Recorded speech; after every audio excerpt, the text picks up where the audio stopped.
गर्मी अपने पूरे जोर पर थी। सूरज जैसे आसमान में आग बनकर ठहर गया हो।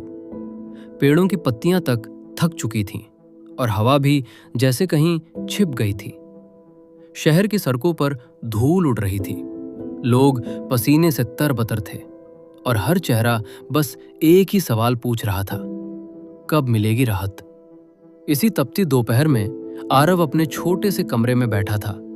पंखा चल रहा था, लेकिन उससे भी गर्म हवा ही आ रही थी। मोबाइल हाथ में था, पर मन कहीं और भटक रहा था।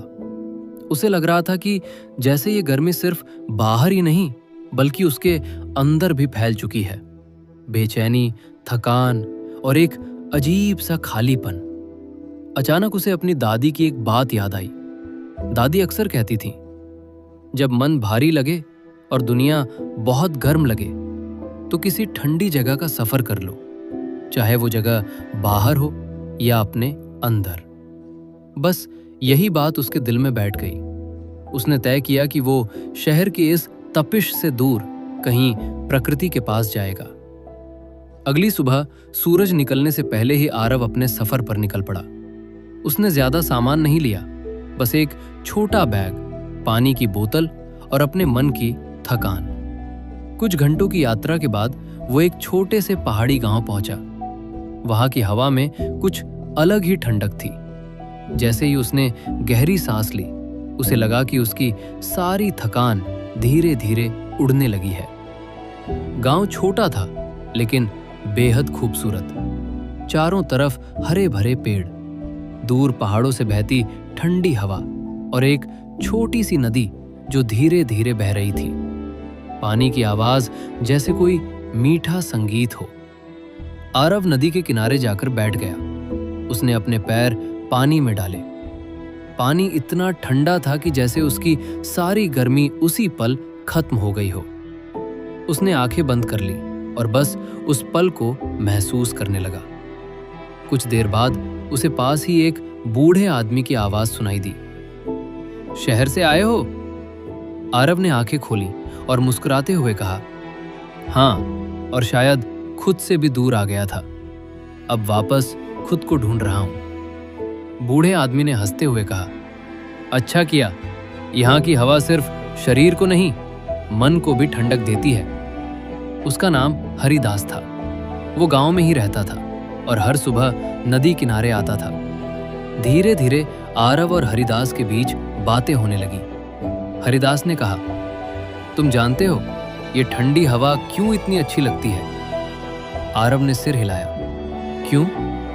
क्योंकि ये हमें धीमा होना सिखाती है। शहर में हम सब भागते रहते हैं, काम, पैसे और नाम के पीछे, लेकिन यहाँ हवा कहती है, रुक जाओ, सांस लो और महसूस करो। आरव ने उस दिन पहली बार महसूस किया कि सच में वो कितनी तेजी से भाग रहा था। उसने कभी खुद को समय ही नहीं दिया। अगले कुछ दिन आरव ने वहीं बिताए। सुबह वो नदी किनारे जाता, ठंडी हवा का आनंद लेता और हरिदास से बातें करता। दोपहर में पेड़ों की छांव में बैठकर किताब पढ़ता या बस आसमान को देखता रहता। शाम को गांव के बच्चों के साथ खेलता। धीरे धीरे उसका मन हल्का होने लगा। जो बेचैनी उसे शहर में महसूस होती थी, वो अब गायब हो चुकी थी। उसकी जगह एक गहरी शांति ने ले ली थी। एक दिन जब सूरज ढल रहा था और आसमान नारंगी रंग में रंगा हुआ था, आरव ने हरिदास से पूछा, क्या ये शांति हमेशा रह सकती है? हरिदास मुस्कुराए और बोले, शांति बाहर नहीं, अंदर होती है। ये जगह सिर्फ तुम्हें याद दिलाती है कि वो पहले से तुम्हारे अंदर है। लेकिन शहर में जाकर ये फिर खो जाती है।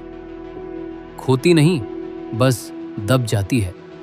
जब भी तुम्हें लगे कि गर्मी बढ़ रही है, मन की या बाहर की, बस अपनी सांसों पर ध्यान दो और उस ठंडी हवा को याद करो जो तुमने यहाँ महसूस की थी। आरव ने उस बात को दिल से समझ लिया। कुछ दिन बाद उसे वापस शहर लौटना था। जाने का मन नहीं था, लेकिन अब वो पहले जैसा नहीं था। उसके अंदर एक नई ऊर्जा थी, एक नई शांति। जब वो बस में बैठा तो उसने आखिरी बार उस गांव की ओर देखा। हवा अब भी वैसी ही ठंडी थी, पेड़ अब भी वैसे ही हरे थे और नदी अब भी वैसे ही बह रही थी। लेकिन इस बार उसे पता था कि ये सब सिर्फ उस जगह में नहीं बल्कि उसके अंदर भी है। शहर लौटकर भी जब गर्मी उसे परेशान करती तो वो अपनी आंखें बंद करता और उस नदी के किनारे को याद करता। उसे लगता जैसे ठंडी हवा फिर से उसे छू रही हो। धीरे धीरे उसने अपनी जिंदगी में छोटे छोटे बदलाव किए। वो सुबह जल्दी उठने लगा, थोड़ा समय खुद के साथ बिताने लगा और मोबाइल से दूर रहने लगा। अब उसे समझ आ गया था कि असली सुकून कहीं बाहर नहीं बल्कि अपने अंदर की शांति में है। गर्मी अब भी आती थी, सूरज अब भी उतना ही तेज था, लेकिन आरव अब अलग था।